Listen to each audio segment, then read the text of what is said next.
Bonjour à toi, cher spectateur. L'histoire de Suleiman de Boris Lochkine.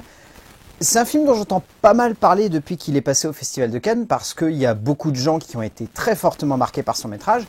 Mais au-delà de ça, c'est un film qui m'intéressait et en même temps me faisait peur, dans le sens où on est typiquement sur le genre de film qui fait très français, où on veut vraiment amener un contexte social très fort, et où on veut plonger le spectateur dans une situation qui le rapproche tellement de la réalité que ça peut vite paraître déprimant.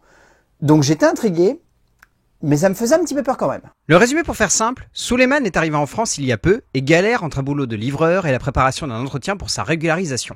Il vient de décrocher un rendez-vous pour celle-ci, mais le temps joue clairement contre lui. Ah, faut pas être déprimé avant d'aller voir le film. Boris Lochkine vient vraiment de livrer un film qui, je trouve, est très intéressant dans sa manière d'être conçu. C'est-à-dire que on est vraiment face à un film qui est hyper immersif. On est sur une espèce de long métrage hybride qui s'inspire très fortement d'un travail documentaire, mais qui cherche tout de même à être une œuvre de fiction particulièrement haletante et prenante. Je dirais pas qu'on est sur un thriller, mais on est sur un film social tellement fort et tellement à fleur de peau dans ce qu'il cherche à montrer et développer à l'écran, que par moments, de lui-même, il semble créer une tension qui est tellement pesante et tellement intense pour le spectateur qu'elle devient presque suffocante.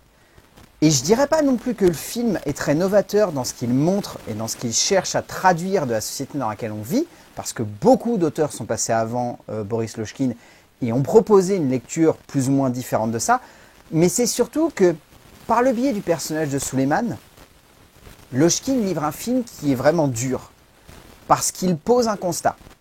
Il pose un constat sur la société actuelle qui est particulièrement complexe, particulièrement acerbe et violent, et surtout qui cherche à montrer qu'il y a une peur d'être rejeté par notre pays, qui crée une hantise tellement forte chez les réfugiés politiques et chez les réfugiés tout court, que du coup, cette hantise vient les hanter jusque dans leur quotidien et jusque dans chacun de leurs pas au jour le jour. Et ça fait très peur. Ancrer un film dans une actualité brûlante et vivante, cela peut tout aussi bien donner de la forme et de la force à un film que poser une base qui accrochera tellement un métrage à la réalité qu'il pourrait malheureusement le rendre trop dur, trop vrai, trop crédible et donc finalement pas assez cinématographique. Boris Lochkine crée un film rare, une œuvre qui arrive par son attache à la réalité de son héros et de son combat, à livrer un film qui prend la réalité pour conquise et qui cherche à donner par le biais de son personnage un aspect cinématographique fort, orienté avant tout vers l'émotion, n'évitant pas alors quelques écueils de facilité, mais donnant avant tout lieu à un film prenant et très impactant. En termes d'écriture, le scénario est développé par Boris Lochkine ainsi que Delphine Agout. Ce qui est intéressant, c'est que cette structure dramatique, elle est, comme je l'évoquais avant, basée sur cette intention de vouloir créer quelque chose de tendu. Tout du long de la structure dramatique du récit, on a cette sensation que Suleiman a un poids qui lui pèse constamment sur ses épaules et qu'il ne peut pas s'en débarrasser, malgré toutes les actions qu'il va pouvoir faire au quotidien et malgré tout ce qu'il va pouvoir mettre en avant comme qualité ou comme maladresse pour faire en sorte de s'équilibrer, que ce soit dans son travail, que ce soit dans sa vie personnelle ou que ce soit tout simplement dans son envie de vouloir faire partie du système français. Au travers de ce parcours, qui est d'une intensité folle, on sent que les deux auteurs ont envie de traduire un contexte social pesant. Ils ont envie de montrer à la fois qu'il y a cette sensation de ne pas réussir à trouver sa place dans une société où pourtant il y avait une forme d'espoir de réussir à aller mieux, se sortir d'une galère, se sortir d'une hantise venant de son pays d'origine ou tout simplement des besoins qu'ont sa famille ou ses proches. Et là-dedans, les deux scénaristes ne cherchent pas forcément plus que ça à créer une structure dramatique qui soit novatrice. Comme je l'ai évoqué avant, là-dessus, on a déjà vu ce genre de récit développé par d'autres auteurs et parfois ça a été fait de manière tellement brillante que ici, on a presque cette impression que c'est pas classique, c'est pas le cas, mais c'est tellement social que du coup, ça rejoint presque des aspects de documentaire que réellement de fiction. Donc ça peut être assez perturbant et ça peut donner cette impression que le film a envie d'être engagé, mais n'ose pas plonger les deux mains dans le cambouis et du coup se réfugie derrière la fiction. Mais ça serait paradoxalement oublier qu'au travers de la fiction, on arrive à traduire des difficultés du réel qui ont besoin d'être mis en avant de manière fictionnelle pour ne pas non plus trop plomber le spectateur. Parce qu'encore une fois, si on avait été dans le documentaire, la dureté du quotidien d'un personnage comme celui de Suleiman, il aurait donné lieu à quelque chose de vraiment plombant. Et là, c'est dur, c'est terriblement intense, c'est terriblement prenant, mais ça reste du cinéma. Et les artifices se ressemblent peut-être un petit peu. C'est pour ça que je dis que paradoxalement, s'il avait été dans le documentaire, ce film et ce récit auraient été particulièrement intenses et justes. Et là, on voit un petit peu les ficelles. Lochkin et Agut ne font pas forcément de ce héros quelqu'un de subtil dans son accroche à la réalité, Suleiman étant clairement un punching ball du quotidien qui prend dans le visage la réalité d'une époque qui ne fait clairement pas dans la dentelle avec les héros petits ou grands qui la peuplent. Cela donne lieu à une écriture en chronomètre, cherchant à jouer sur la rapidité du contexte dans lequel évolue le héros pour donner lieu à une tension dramatique qui se ressent et qui donne également ce côté fort et intense à la dramaturgie qui ne donne pas lieu à quelque chose de subtil, comme évoqué avant, mais qui permet à ce héros de vivre et surtout de nous toucher directement. En termes de mise en scène, c'est clairement l'atout fort de ce long métrage parce que je trouve que Boris Lochkin, bien au-delà d'avoir réussi à livrer un film qui soit bien fait, bien structuré et particulièrement juste dans sa manière d'utiliser ses effets, dans sa manière de juxtaposer plein d'éléments pour faire en sorte que non seulement on soit pris de manière très intense dans le récit, c'est que il a choisi de prendre le cinéma et de faire exactement ce que la structure dramatique en termes d'écriture du récit ne peut pas se permettre de faire. C'est-à-dire enlever le plus d'artifices possible pour faire en sorte que le spectateur soit littéralement avec Suleiman. C'est-à-dire que là, vous pouvez oublier tout ce qui fait un petit peu l'essence même d'un cinéma, on va dire classique. La seule chose, entre guillemets, l'engagement visuel qui se ressent et qui fait que le film va un petit peu dans une autre direction de ça, c'est le format très atypique, à 1.50. C'est un format qui se veut fermé, mais pas non plus complètement enfermé comme pourrait l'être à 1.33 par exemple, le format qu'on a sur les vieilles télé cathodiques.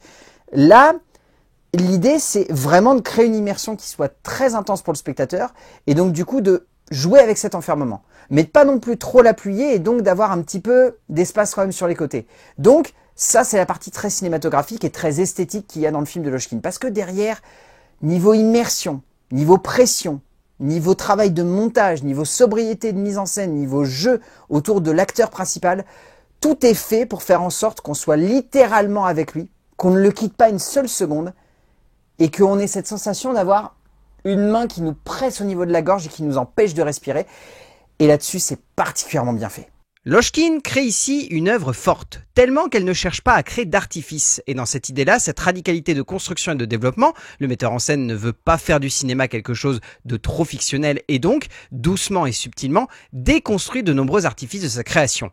La musique disparaît pour donner lieu à une ambiance pesante. Le montage devient opaque, comme pour faire appel à une forme de cinéma vérité. Les performances ne sont pas simplement crédibles, elles sont également mises parfaitement en relief par l'auteur qui donne de la place à son héros et ses accompagnants pour mettre en relief ce qu'ils évoquent et ce qu'ils traduisent de notre époque. En termes de casting, alors ce qui est impressionnant, c'est qu'il y a une grande majorité des acteurs qui sont vraiment des non-professionnels. Je pense par exemple à Alpha Omar Sow qui joue Barry, qui est un des acteurs qui ressort le plus du film, très juste, non-pro.